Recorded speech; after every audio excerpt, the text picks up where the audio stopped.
പത്തനംതിട്ടയിൽ ദളിത് പെൺകുട്ടിയെ പീഡിപ്പിച്ച കേസിൽ അറസ്റ്റിലായവരുടെ എണ്ണം 44ആയി. പത്തനംതിട്ട, പന്തളം, മലയാലപ്പുഴ, ഇലവുംതിട്ട തുടങ്ങിയ സ്റ്റേഷനുകളിൽ 30 കേസുകളാണ് രജിസ്റ്റർ ചെയ്തത്. വിദേശത്തുള്ള പ്രതികൾക്കായിട്ടും അന്വേഷണം ഊർജിതമാക്കിയിട്ടുണ്ട്. പത്തനംതിട്ട പീഡനക്കേസിൽ അറസ്റ്റ് നടപടികൾ തുടരുകയാണ്. ഇതുവരെ 44 പേരാണ് പിടിയിലായത്. പത്തനംതിട്ട പോലീസ് സ്റ്റേഷനിൽ രജിസ്റ്റർ ചെയ്തിട്ടുള്ള കേസുകളിൽ മാത്രം 27 പേർ അറസ്റ്റിലായി. പത്തനംതിട്ടയ്ക്ക് പുറമെ ഇലവുംതിട്ട, പന്തളം, മലയാലപ്പുഴ എന്നിവിടങ്ങളിൽ 30 കേസുകളുണ്ട്. കൂടുതൽ അറസ്റ്റുണ്ടാകുമെന്നാണ് പോലീസ് നൽകുന്ന സൂചന.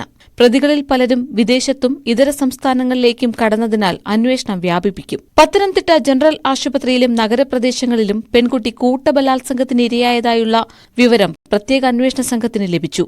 ശാസ്ത്രീയ തെളിവുകളും ഫോൺ രേഖകളും കേന്ദ്രീകരിച്ചാണ് അന്വേഷണം മുന്നോട്ടു പോകുന്നത്.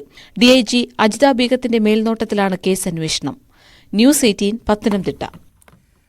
എറണാകുളം തൃക്കാക്കരയിൽ